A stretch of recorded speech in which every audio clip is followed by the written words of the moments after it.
There are a few totally legitimate reasons to miss a workout, and then there are legions of really stupid, really dumb reasons to miss workouts.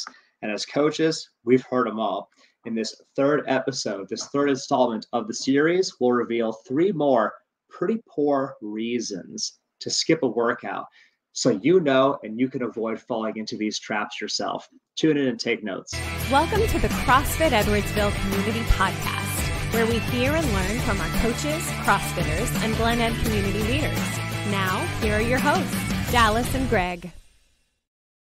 Guys, as professional coaches, we've heard it all. People find amazingly inventive reasons to skip workouts or talk themselves out of showing up consistently. Now, the good news is in CrossFit world, we have a community that we are all accountable to each other, and that helps a lot. But even so, part of our mission here in this podcast and what we do is to help you avoid the pitfalls, avoid the traps that screw things up for so many people who struggle to be consistent with exercise over time and see the fruits of their labors really come to life. So in this third episode of the series on the worst reasons to skip workouts, we'll lay out three more super common and super bad reasons to skip workouts.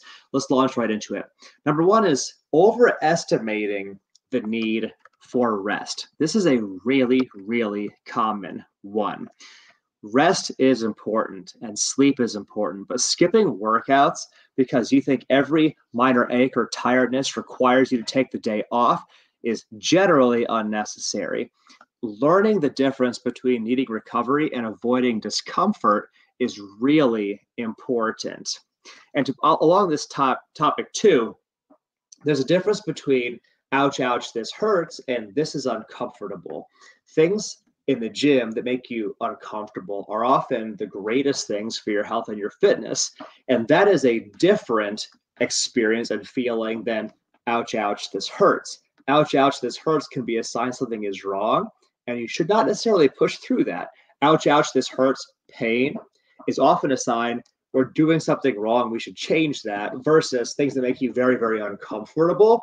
Well, that's exactly what you need in order to feel your best, look your best, and perform your best.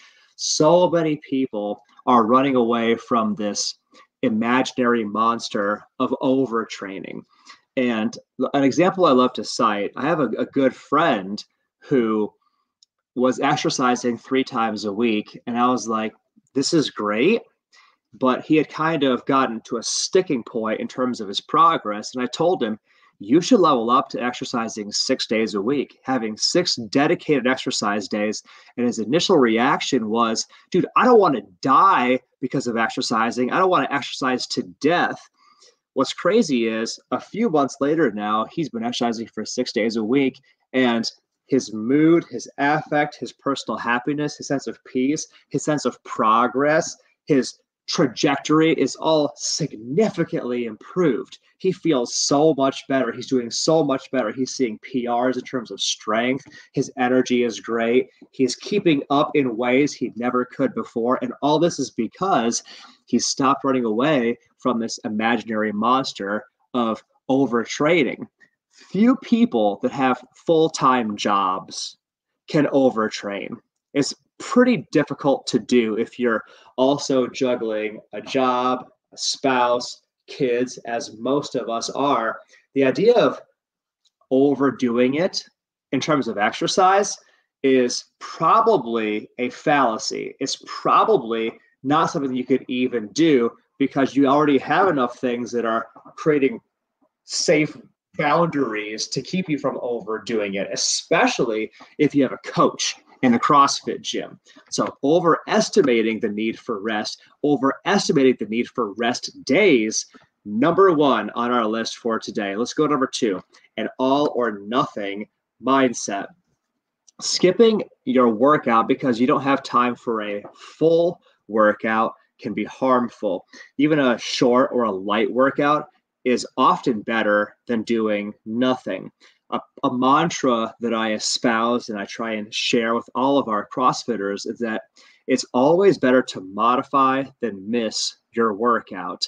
Maybe your left elbow is bothering you because you slept on it funny last night. No problem. Just tell the coach, we'll modify the workout so you can still participate. You'll let that elbow rest. We'll do all of the other things that you can do. You don't have to feel at 100% in order to show up to the gym and give what you have that day. In fact, it is better to show up at maybe 50% of capacity. Maybe you didn't sleep as well last night. Maybe you are still a little bit sore in your muscles from the last workout you did. No problem. Even if you're at 50% of capacity today, show up and give that 50%. I promise the reward will be there and you'll be glad that you did. But Miranda Oldroyd, well, formerly Oldroyd, the gal who's the founder of Street Parking, a workout program, has a philosophy that something is always better than nothing. If for whatever reason you can't do a 60-minute workout, do a 45-minute one. If you can't do a 45, do a 30. If you can't do a 30, do a 15. But there's always something you can do. And doing something is always better than doing nothing. So that's number 2. The worst reason to skip your workout is an all or nothing mindset.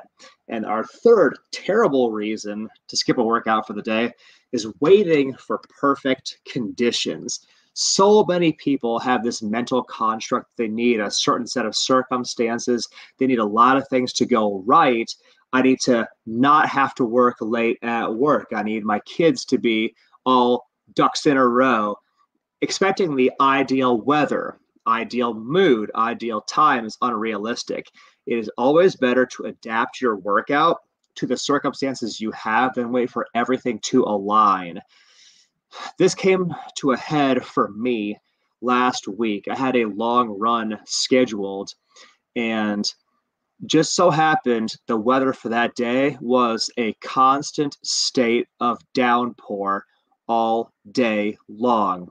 And I really did not feel like going out to do a long run outside when it was pouring outside. But I went, I did my run, I did get soaked, but I was reflecting on the experience after it was over, and I was so proud of myself for having gone to do that. And I actually had a couple realizations that, in a sense, like a torrential downpour is one of the lesser or worser circumstances, one of the lesser or worser case scenarios that could possibly happen. But the fact that I've fought through that is going to have me even more prepared when I do the Halloween half marathon in a couple weeks. In essence, it was an amazing training experience because it was physical, it was psychological. It forced me to push through all these new discomforts, all of these new roadblocks, overcome new adversity, new difficulties. It actually ended up becoming a blessing in disguise. And so many of the adversities and the curveballs that life will throw to you end up being silver linings and blessings in disguise if you will let them be. If you don't wait for perfect conditions, but you train yourself to show up and do the workout you can do even with imperfect conditions, it actually makes you, I believe, a more competent, more stress tolerant, more adaptable, more skilled and capable human. And I want that for you. So don't wait for perfect conditions. Instead, play the hand that you're dealt and do the workout anyway. So to recap, worst reasons to skip a workout, part 3. Number 1, overestimating the need for rest or rest days. 1 rest day a week is sufficient. Number 2, an all or nothing mindset. Number 3, waiting for perfect conditions. If you need a little bit of help with your health and fitness journey, you can learn a ton by checking out our socials at CrossFit Edwardsville. Facebook, Instagram, TikTok, YouTube, all the above. When you're ready, go to CrossFitEdwardsville.com. You can book a no sweat conversation with one of our coaching team there. It is free. We'll talk to you about what you need in your coaching journey. And we hope that you do. But for now, thank you for the gift of your time and your attention. We will see you in the next episode of the podcast. Till then, peace.